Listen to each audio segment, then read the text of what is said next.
Hello बच्चों, कैसे हो आप। तो आज जो है हम काव्य बोध का 4th पार्ट लेकर आए हैं। इसमें हम जो है अति लघुत्तरीय प्रश्नों को सॉल्व करेंगे। तो यहाँ से हमें क्वेश्चन लिखना होंगे। अभी तक हम जो क्वेश्चन सॉल्व कर रहे थे उनमें हमें सिर्फ टिक करना होते थे या जोड़ी मिलाना होता था या फिर हमें वस्तुनिष्ठ प्रश्न सॉल्व करना होता था। लेकिन यहाँ से आपकी हिंदी में लिखाई का काम चालू होगा बच्चों। इसलिए इस वीडियो को देखने से पहले आपको मेरी तरफ से एक सलाह है कि आप जो है लिखने की अच्छे से तैयारी करें। आपको लिखना बहुत अच्छा आना चाहिए, राइटिंग आपकी अच्छी होना चाहिए। और एक बात और मैं आपको बताना चाहूँगा कि आप मेरे वीडियो के साथ तो पढ़ाई कर ही रहे हैं, साथ में आप अपनी पाठ्यपुस्तक आरोह और वितान के जितने भी पाठ दे रखे हैं एक बार उनको जरूर पढ़ लीजिएगा। क्योंकि हम जिस दिशा में प्रयास कर रहे हैं हम बहुत अच्छा रिजल्ट हिंदी में बनाने का प्रयास कर रहे हैं। और मेरे साथ आप इसी तरह की पढ़ाई करते रहेंगे तो निश्चित मानिए आपका रिजल्ट हिंदी में इस बार बहुत अच्छा आएगा। ठीक है, तो अब हम 4th पार्ट की तरफ बढ़ते हैं। एक वाक्य में उत्तर। मेरा नाम हेमंत भार्गव और ये मेरा YouTube चैनल है जिस पर आप सही दिशा में अपनी हिंदी की तैयारी कर सकते हैं। तो चलिए शुरुआत करते हैं। एक वाक्य में उत्तर।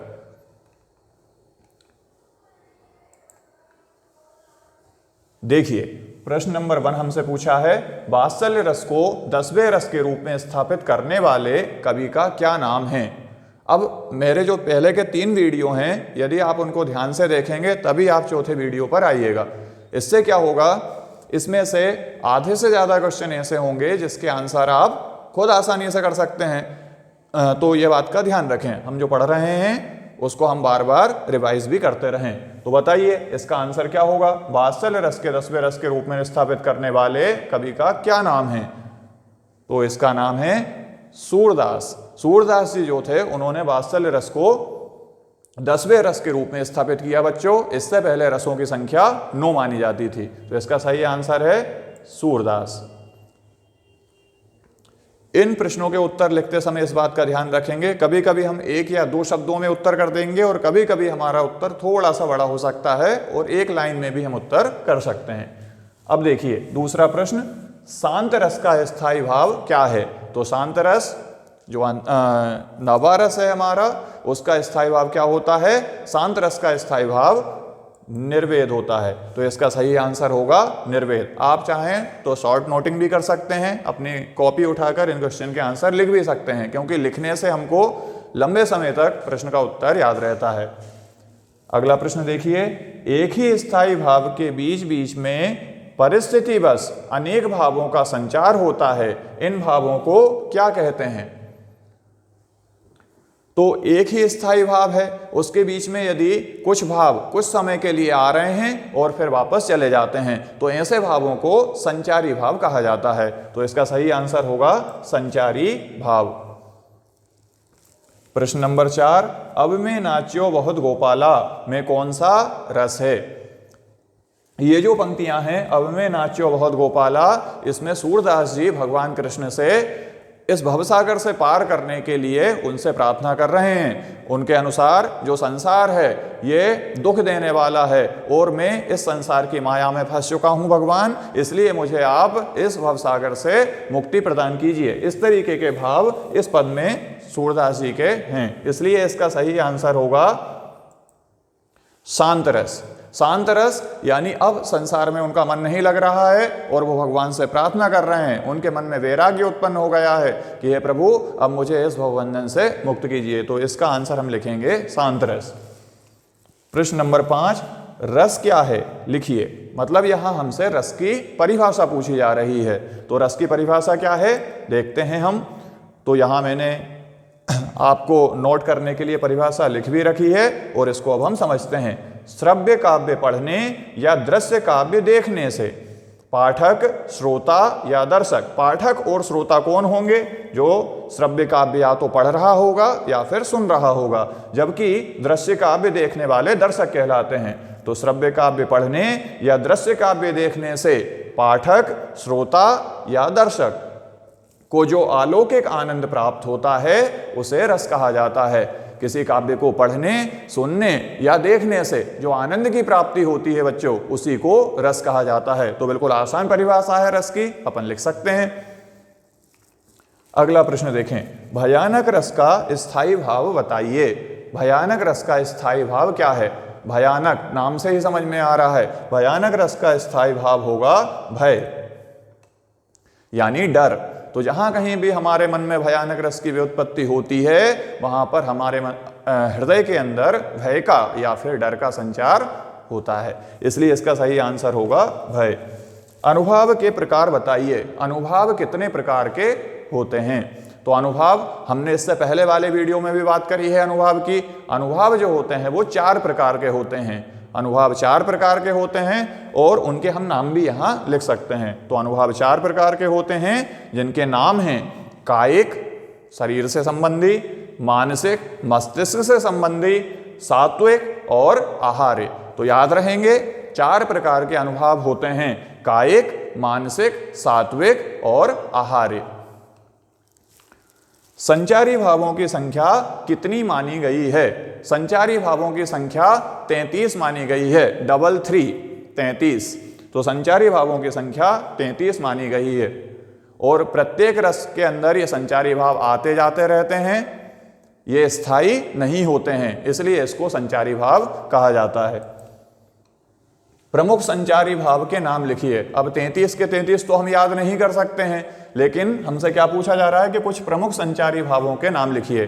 तो जो भी आपको आसानी से याद हो जाएं, आप उनके नाम यहाँ पर लिख सकते हैं। तो मैंने यहाँ कुछ नाम लिखे हैं जो याद करने में भी आसान हैं और इनको आप आसानी से लिख सकते हैं। देखिए, शंका, ग्लानि, हर्ष, आवेग, स्वप्न, मरण, श्रम और निद्रा आदि, ये हमारे प्रमुख संचारी भाव हैं। कैसे याद रहेगा? देखिए, शंका मतलब हमें किसी बात की शंका है, ग्लानि, ग्लानि यानी हमारे अंदर में ग्लानि है, या हर्ष, हर्ष मतलब हमारे अंदर जो है प्रसन्नता है। आवेग, आवेग मतलब हम कुछ कार्य के लिए आतुर हो रहे हैं करने के लिए। या फिर स्वप्न, स्वप्न भी एक प्रकार का संचारी भाव है कि हमको कोई बात बहुत अच्छी लग रही है तो हमारा शरीर एकदम स्थिर हो जाता है और हमारे दिमाग में घटनाएं चलती रहती हैं। तो स्वप्न, मरण, श्रम, निद्रा आदि, ये हमारे क्या हैं? प्रमुख संचारी भाव। तो प्रमुख संचारी भावों के नाम शंका, ग्लानि, हर्ष, मरण, श्रम, निद्रा और स्वप्न। इनमें से आप कुछ भी लिख सकते हैं। कम से कम 2 से 4 संचारी भावों के नाम हमें उसमें लिखना होगा। अब हम बढ़ते हैं अगले प्रश्न की तरफ। प्रश्न नंबर 10, रस के अंगों के नाम लिखिए। रस के अंगों के नाम लिखिए। रस के अंग, अंग मतलब अवयव। तो रस के कितने अवयव होते हैं या उसके कितने अंग होते हैं? तो 4 अंग होते हैं रस के। रस के प्रकार कितने होते हैं? 10 और रस के अंग कितने होते हैं? 4। कौन कौन से? स्थायी भाव, विभाव, अनुभाव और संचारी भाव। अब तो याद हो गया होगा कौन कौन से होते हैं? स्थायी भाव, विभाव, अनुभाव और संचारी भाव। रस के प्रमुख 4 अवयव निम्नलिखित हैं: स्थायी भाव, विभाव, अनुभाव तथा संचारी भाव। अब हम देखते हैं प्रश्न नंबर 11। प्रश्न नंबर 11 में हमको बोला गया है आधुनिक काल के 2 महाकाव्य के नाम लिखिए। महाकाव्य तो हिंदी साहित्य में कई सारे हैं, लेकिन हमें सिर्फ आधुनिक काल के 2 महाकाव्यों के नाम लिखना है। आधुनिक काल के 2 महाकाव्य कौन कौन से लिख सकते हैं? आपको भी याद होंगे, लेकिन सबसे प्रसिद्ध जो हमारे पास जो प्रचलन में ज़्यादा हैं उनके नाम मैंने यहाँ लिखे हैं जो याद करना आसान होगा। तो इसमें हम जयशंकर प्रसाद जी का कामायनी लिख सकते हैं और मैथिली शरण गुप्त जी द्वारा लिखा हुआ साकेत। ये 2 हमारे आधुनिक काल के प्रमुख महाकाव्य हैं। तो यहाँ मैं लिख देता हूँ कामायनी तथा साकेत, ये आधुनिक काल के 2 प्रमुख महाकाव्य हैं। प्रश्न नंबर 12 में हमसे पूछ रहे हैं खंड काव्य का एक उदाहरण लिखिए। खंड काव्य भी हिंदी साहित्य में कई सारे हैं, उनमें से किसी भी एक का उदाहरण हमको दे देना है। तो मुझे जो अच्छा लगा वो मैं यहाँ लिख देता हूँ। आप भी पढ़ रहे होंगे, आपको जो अच्छा लगे वो आप लिख सकते हैं यहाँ। लेकिन जैसे देखिए, मैंने यहाँ 3 खंड काव्यों के नाम लिखे हैं। पंचवटी जो मैथिली शरण गुप्त जी की रचना है, रश्मिरथी जो है ये रामधारी सिंह दिनकर जी की रचना है। इसी प्रकार जो जयद्रथ वध है, ये 3 हमारे प्रमुख खंड काव्य के उदाहरण हैं। अगला प्रश्न देखिए, मुक्तक काव्य का एक उदाहरण लिखिए। मुक्तक काव्य का एक उदाहरण, मुक्तक काव्य क्या होता है? जिसका प्रत्येक छंद दूसरे छंद से संबंधित नहीं होता है, अर्थात एक ही छंद का अपना पूर्ण अस्तित्व होता है, उस छंद को मुक्तक छंद कहा जाता है। साधारण भाषा में यदि हम कहें तो ऐसा छंद जो दूसरे छंद पर निर्भर नहीं होता है, उसे मुक्तक छंद कहा जाता है। तो मुक्तक काव्य का एक उदाहरण, मुक्तक काव्य का एक उदाहरण बिहारी के दोहे, मीरा के दोहे, तुलसी के पद, ये सब किसके उदाहरण आएंगे? मुक्तक काव्य के उदाहरण होंगे। तो बिहारी के दोहे, मीरा के पद, गिरधर की कुंडलियां, ये सब क्या कहलाएंगे? ये सब मुक्तक काव्य कहलाते हैं। चलिए प्रश्न नंबर 14, प्रबंध काव्य के प्रकार लिखिए। प्रबंध काव्य जो होते हैं ये कितने प्रकार के होते हैं?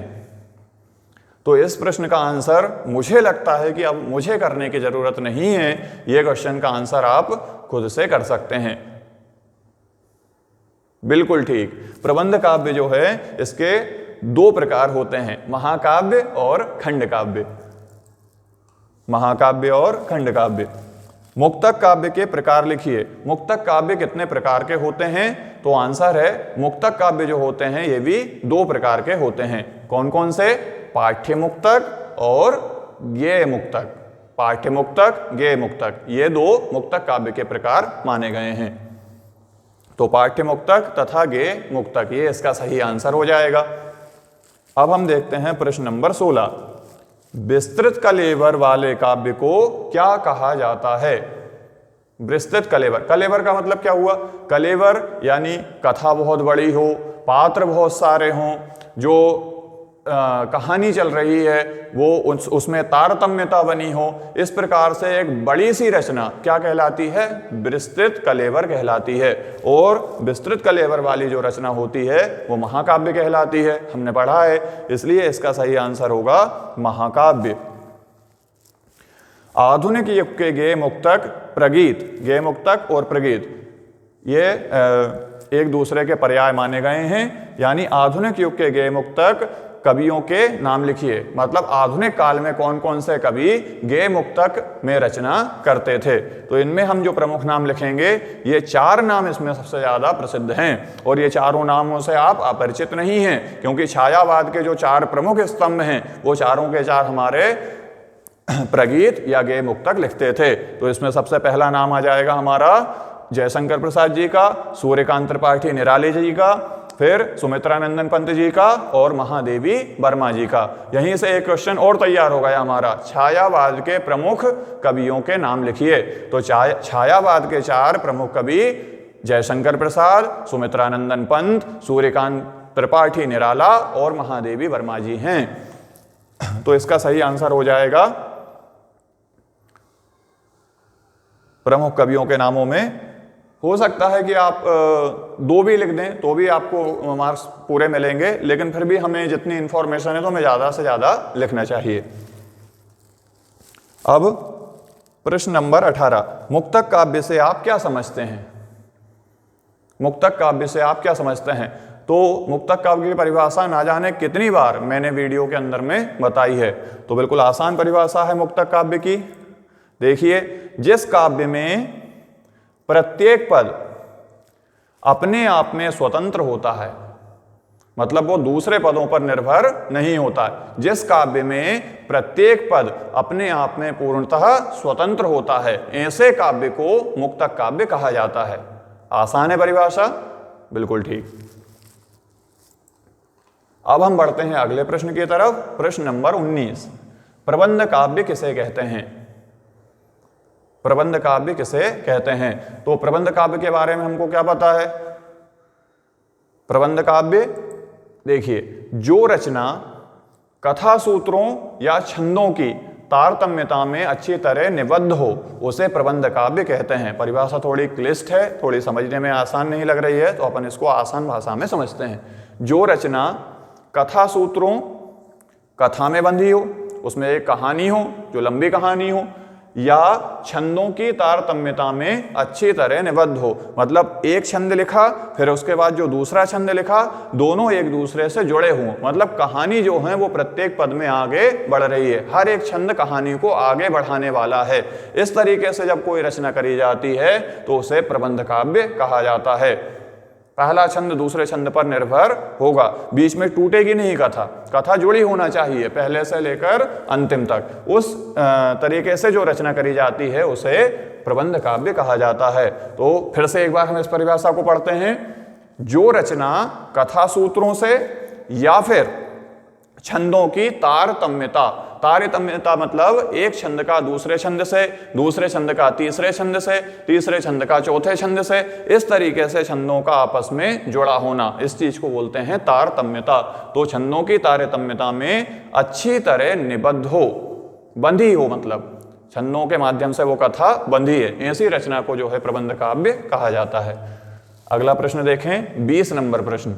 जिस काव्य के छंदों पर पूर्वापर संबंध ना हो उसे क्या कहते हैं? मतलब काव्य में एक छंद है, उस छंद का अपने पूर्व वाले छंद से कोई लेना देना नहीं हो, कोई संबंध नहीं हो, उसे क्या कहते हैं? पता चल गया होगा आंसर, उसे मुक्तक काव्य कहते हैं। बिल्कुल ठीक। अब हम बढ़ते हैं अपने अगले प्रश्न की तरफ, 21 नंबर प्रश्न की तरफ। काव्य का सौंदर्य बढ़ाने वाले धर्म अलंकार कहलाते हैं। ये किसकी परिभाषा है? अभी तक हमने परिभाषा पढ़ी है, लेकिन हमने अभी ये नहीं पढ़ा है कि ये परिभाषा किसने दी है। कौन से आचार्य कवि ने यह परिभाषा बताई है कि जो कविता की शोभा बढ़ाते हैं वो शब्द अलंकार कहलाते हैं? तो ये परिभाषा जो है आचार्य दंडी की है। आचार्य दंडी जो थे वो प्राचीन हिंदी साहित्य या हिंदी काव्य शास्त्र के बहुत विद्वान कवि थे, और उन्होंने ये परिभाषा दी कि जो शब्द काव्य की शोभा बढ़ाते हैं उन्हें अलंकार कहा जाता है। तो आचार्य दंडी इसका आंसर होगा, ये अपने को ध्यान रखना है। अगला प्रश्न देखिए, शब्द और अर्थ के आधार पर अलंकार कितने प्रकार के होते हैं? शब्द और अर्थ के आधार पर अलंकार कितने प्रकार के होते हैं? क्या आंसर करेंगे? शब्द के आधार पर शब्दालंकार, अर्थ के आधार पर अर्थालंकार। तो दो प्रकार हुए ना, तो दो प्रकार अलंकार के होते हैं शब्द और अर्थ के आधार पर, दो प्रकार, शब्दालंकार और अर्थालंकार। अब हम बढ़ते हैं प्रश्न 23 की तरफ। जहां काव्य की शोभा वृद्धि का आधार शब्द हो वहां कौन सा अलंकार होता है? शब्दों के कारण जहां काव्य की शोभा बढ़ रही हो तो वहां पर शब्दालंकार होगा। तो हम एक वर्ड में आंसर इसका कर देंगे शब्दालंकार। अच्छा, इसको हम इस तरीके से भी लिख सकते हैं, जहां काव्य की शोभा वृद्धि का आधार शब्द होता है वहां शब्दालंकार होता है। तो हमारा आंसर और व्यवस्थित लगेगा। ठीक है। प्रश्न नंबर 24, जहां उपमेय को उपमान से श्रेष्ठ बताया जाए, उपमेय जो होता है उसको उपमान से भी श्रेष्ठ बता दिया जाए, वहां कौन सा अलंकार होता है? तो वहां व्यतिरेक अलंकार होता है। व्यतिरेक अलंकार की भी हमने कई बार बात करी है। व्यतिरेक, उपमेय को उपमान से भी श्रेष्ठ यानी बढ़ा चढ़ाकर बता दिया जाए, है ना। मेरे मुख के आगे चंद्रमा भी कुछ नहीं है, तो यहां कौन सा अलंकार होगा? व्यतिरेक अलंकार, है ना, क्योंकि जिससे हम तुलना कर रहे हैं उसको भी छोटा बता दिया गया है, तो यहां पर व्यतिरेक अलंकार होगा। प्रश्न नंबर 24, जहां उपमेय को उपमान से श्रेष्ठ बताया जाए वहां कौन सा अलंकार होता है? तो वहां व्यतिरेक अलंकार होता है। ये इसका सही आंसर होगा। सारी बीच नारी है कि नारी बीच सारी है किस अलंकार का उदाहरण है? यह सब आप लोगों ने पढ़ा होगा, आपके पाठ्य पुस्तक में दिया हुआ है।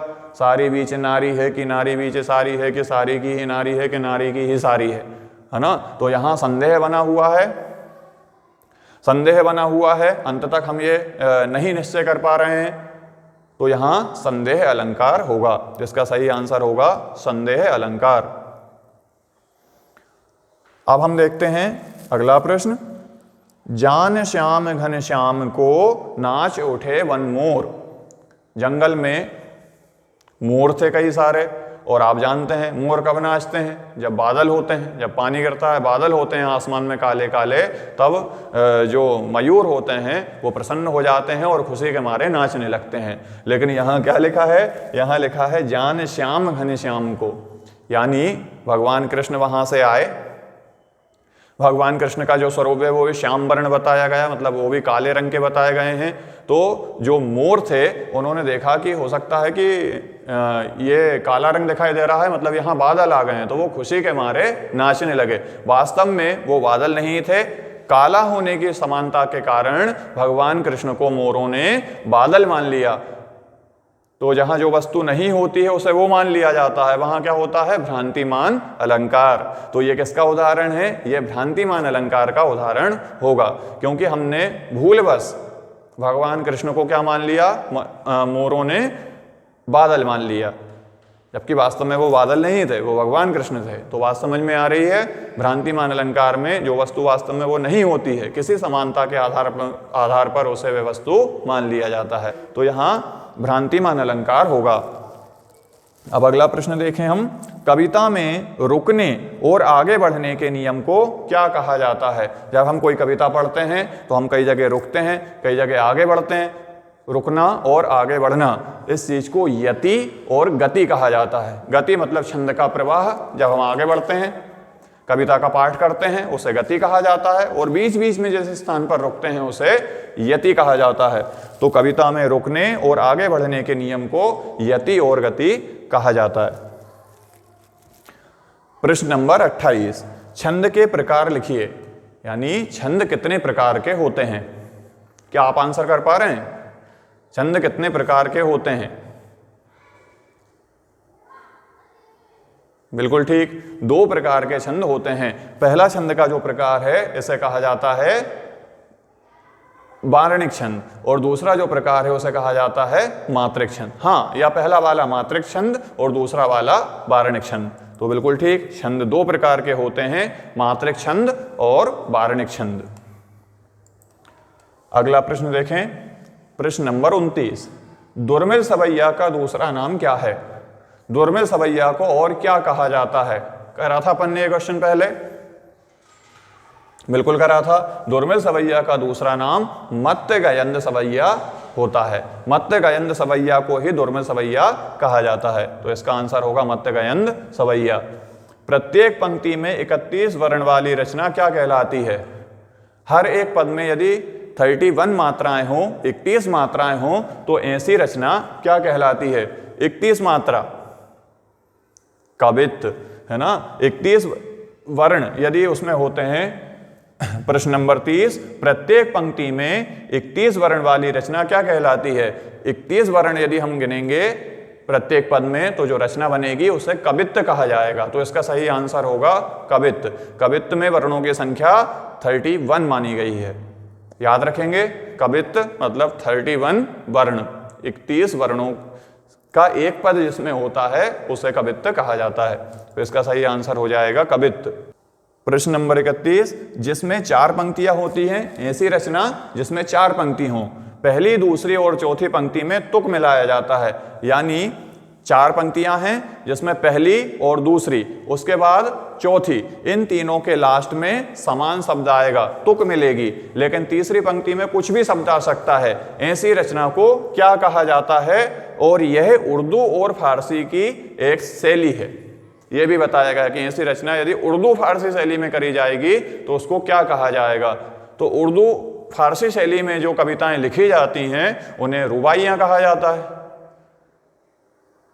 फिराक गोरखपुरी जो लिखते थे रुबाइयां, अपने पाठ में दिया भी है, आरोह भाग 1 में दिया हुआ है रुबाइयों के बारे में।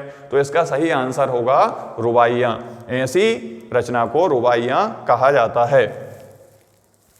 प्रश्न नंबर 32, काव्य बिंब शब्दार्थ के माध्यम से कल्पना द्वारा निर्मित एक ऐसी मानस छवि है जिसके मूल में भाव की प्रेरणा रहती है। किसकी परिभाषा है? तो यह परिभाषा डॉक्टर नगेंद्र ने दी है। अब हम बढ़ते हैं प्रश्न नंबर 33 की तरफ। बिंब के भेद के नाम बताइए। बिंब के कितने भेद होते हैं? तो देखो बच्चों, इस क्वेश्चन के आंसर में यदि हम इसको पढ़ते हैं तो बिंब की जो भेद हैं वो अलग अलग काव्य शास्त्रियों ने अपने अनुसार बिंब के को अलग अलग तरीके से वर्गीकृत करा है और उनके अनुसार बिंब के भेद उनमें भी अंतर पाया जा रहा है। कहीं बिंब के 3 भेद बताए गए हैं, कहीं 5 भेद बताए गए हैं, कहीं कहीं बिंब के 8 भेद भी बताए गए हैं। इसलिए इस प्रश्न का जो आंसर है वो यदि हम इसका एक साधारण आंसर देखें तो बिंब के 4 प्रकार होते हैं, ऐसा हम मान सकते हैं। लेकिन इसका और अच्छा आंसर जब बनता जब हम काव्य शास्त्री के नाम के अनुसार यदि ये प्रश्न बनता तो उसके अनुसार हम उसके फिर नाम बताते तो ज़्यादा अच्छा रहता सकते हैं। लेकिन साधारणतः जो उत्तर इसका चलता है उसके अनुसार बिंब जो है वो 4 प्रकार के होते हैं, जैसे दृश्य बिंब, श्रव्य बिंब, विचार बिंब तथा भाव बिंब। अब हम बढ़ते हैं अपने अगले प्रश्न की तरफ। वैसे यदि साधारण इसका यदि अर्थ निकाला जाए तो हम 4 प्रकार के बिंब बता सकते हैं, दृश्य बिंब, श्रव्य बिंब, विचार बिंब तथा भाव बिंब। इस तरीके से हम इसका आंसर कर सकते हैं। अब बिंब का शाब्दिक अर्थ बताइए। बिंब का शाब्दिक अर्थ क्या होता है? तो यहाँ हमसे बिंब की परिभाषा पूछी जा रही है बच्चों। तो बिंब की परिभाषा जो है वो ये ऊपर यहाँ लिखी हुई है, हम ऐसा भी लिख सकते हैं। और इससे भी साधारण एक परिभाषा यहाँ आप लोगों के लिए यहाँ लिख रहा हूँ। बिंब शब्द अंग्रेजी के इमेज शब्द का हिंदी रूपांतर है। अंग्रेजी में जैसे इमेज कहा जाता है उसी को हिंदी में बिंब बोला जाता है, जिसका अर्थ है मूर्त रूप प्रदान करना। शब्दों के माध्यम से हम मूर्त रूप प्रदान करते हैं, मतलब उसका जो है मूर्ति बना देते हैं। यानी जो चित्र है वो हमारे सामने ऐसा आता है कि मान लो वो हमारे सामने ही खड़ा है। शब्दों के माध्यम से इतनी सुंदर मूर्तिकरण करना शब्दों का, उसे जो है बिंब कहा जाता है। तो बिंब क्या हो गया? पहले तो हम ये लिखेंगे कि बिंब शब्द जो है वो अंग्रेजी के इमेज शब्द का हिंदी में रूपांतर है ना। जिसको अंग्रेजी में इमेज कहा जाता है उसे ही हिंदी में बिंब कहा जाता है। और उसका अर्थ क्या है? तो बिंब शब्द का अर्थ है मूर्त रूप प्रदान करना, भावों को, शब्दों को मूर्त रूप प्रदान करना, मतलब सजीव बना देना। इस कला को हम जो है बिंब विधान कहते हैं। तो ये इसका आंसर होगा। अगला प्रश्न, प्रश्न नंबर 35। बिंब का प्रयोग साहित्य में कब से होता आ रहा है? ये प्रश्न जो है बच्चों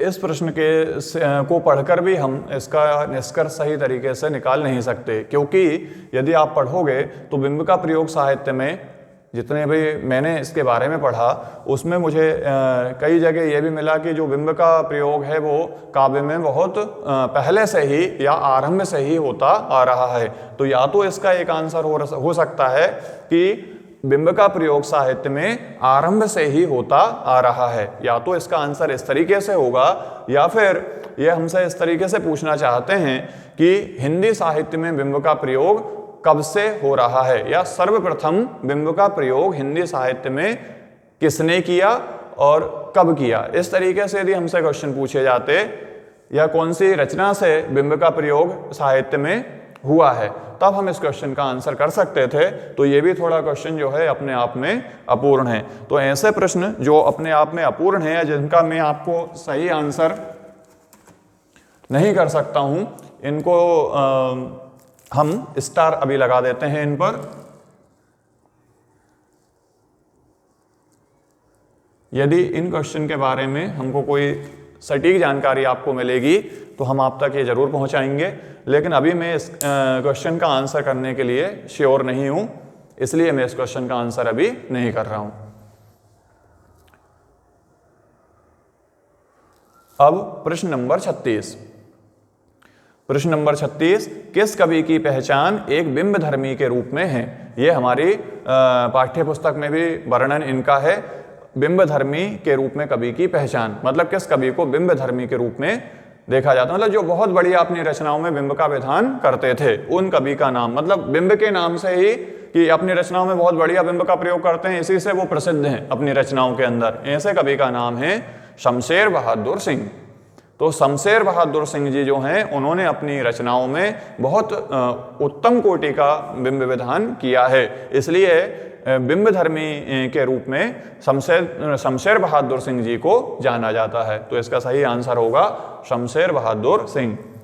अब प्रश्न नंबर 37, इंद्रिय बिंब के प्रकार लिखिए। इंद्रिय बिंब जो होते हैं वो कितने प्रकार के होते हैं?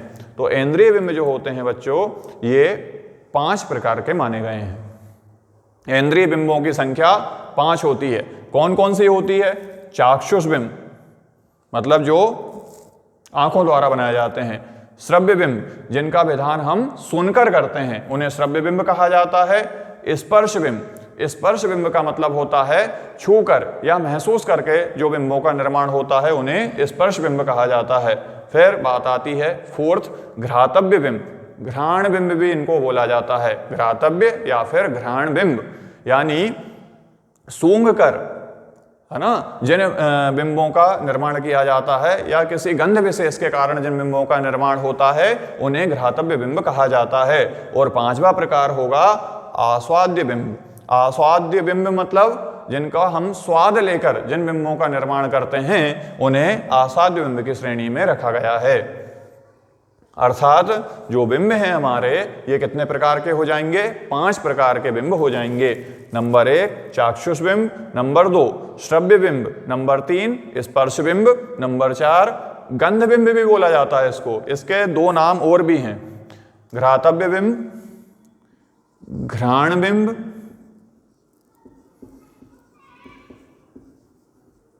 या फिर गंध बिंब। घ्राण बिंब और गंध बिंब, ये दोनों भी घ्रातव्य बिंब के ही नाम हैं। और 5वां जो प्रकार हमारा हो जाएगा, इसको बोलेंगे आस्वाद्य बिंब, जिनका हम निर्माण स्वाद के आधार पर करते हैं। ठीक है, तो इंद्रिय बिंब कितने प्रकार के हो गए? 5 प्रकार के। कौन कौन से? चाक्षुष बिंब, श्रव्य बिंब, तीसरा स्पर्श बिंब छूकर, चौथा घ्रातव्य बिंब सूंघकर गंध के द्वारा, और 5वां आस्वाद्य बिंब स्वाद के द्वारा बिंब का विधान, है ना। इस तरीके से हम 5 प्रकार इसके बता सकते हैं। अब अगला जो प्रश्न आएगा हमारा, प्रश्न नंबर 38, प्रेरक अनुभूति के आधार पर बिंब के प्रकार बताइए। प्रेरक अनुभूति के आधार पर बिंब कितने प्रकार के होते हैं? तो प्रेरक अनुभूति के आधार पर बिंब 6 प्रकार के होते हैं। प्रेरक अनुभूति के आधार पर बिंब 6 प्रकार के होते हैं। कौन कौन से? सरल बिंब, मिश्रित बिंब, तात्कालिक बिंब, संकुल बिंब, भावातीत बिंब और विकीर्ण बिंब। ये कितने प्रकार हो गए? अपने 6 प्रकार हो गए। तो यहां ध्यान रखने वाली बात है, यदि हमसे क्वेश्चन इंद्रिय बिंब के प्रकार पूछें, इंद्रिय बिंब कितने प्रकार के होते हैं? तो 5 प्रकार के होते हैं। और यदि प्रेरक अनुभूति के आधार पर बिंबों का वर्गीकरण किया गया है, तो इस आधार पर कितने प्रकार के बिंब होंगे? तो इस आधार पर 6 प्रकार के बिंब होंगे। ठीक है, अब प्रश्न नंबर 39, शमशेर बहादुर सिंह की अप्रतिम सफलता के प्रमुख साधन क्या हैं? मतलब उनको इतनी ज्यादा सफलता क्यों मिली अपने लेखन में? किनको? शमशेर बहादुर सिंह जी को। और शमशेर बहादुर सिंह जी ने क्या करा था? बिंब विधान में उनको महारथ हासिल था, बिंब धर्मी के रूप में उनको जाना जाता था। तो इतनी अपार सफलता मिलने के पीछे क्या कारण था? तो इसका कारण हम लिखेंगे, बिंब को काव्य भाषा के रूप में प्रयोग करना। शमशेर बहादुर सिंह जी जो थे, इन्होंने बिंब का प्रयोग काव्य भाषा के रूप में किया कि काव्य सिर्फ शब्द और अर्थ, यानी शब्द लिखकर ही काव्य नहीं बन सकता है, बिंब विधान के द्वारा भी काव्य का निर्माण किया जाता है। तो काव्य की एक भाषा उन्होंने बिंब विधान को बनाया, बिंब का प्रयोग उन्होंने काव्य भाषा के रूप में किया। यही उनकी अपार और अप्रतिम सफलता का कारण है। तो शमशेर बहादुर सिंह जी की अप्रतिम सफलता का कारण बिंबों का शब्द काव्य भाषा के रूप में प्रयोग करना ही शमशेर बहादुर सिंह जी की सफलता का कारण है। ये हम इसका आंसर लिखेंगे। तो इस प्रकार ये हमारा अति लघुत्तरीय प्रश्न का जो टॉपिक था, ये यहीं खत्म हो जाता है। अब काव्य बोध में सिर्फ एकमात्र टॉपिक अपना बचेगा, जिसमें हमारे लघुत्तरीय प्रश्न होंगे। बाकी हमारा काव्य बोध करीब करीब पूर्ण हो गया है। बच्चों पढ़ाई करते रहिए, जो भी परेशानी हो, जो भी संदेह हो मन में, जो भी डाउट आ रहे हो आपको, तो कमेंट्स में आप लिख दीजिए। मुझे जैसा समय मिलेगा उसके अनुसार मैं आपके क्वेश्चन का आंसर करने का प्रयास करूंगा। आप पढ़ते रहिए, अच्छे से आगे बढ़ते रहिए, और ये 4 वीडियो खत्म करके ही नेक्स्ट वीडियो को आप देखिएगा। तो आपको जो लघुत्तरीय प्रश्न होंगे हमारे, वो भी बनाना आसानी से आ जाएगा, और हमारे 9 नंबर का जो सिलेबस है वो कंप्लीट हो जाएगा। फिर हम हमारे दूसरे टॉपिक की तरफ चलेंगे प्रश्न बैंक के, जो होगा अभिव्यक्ति और माध्यम।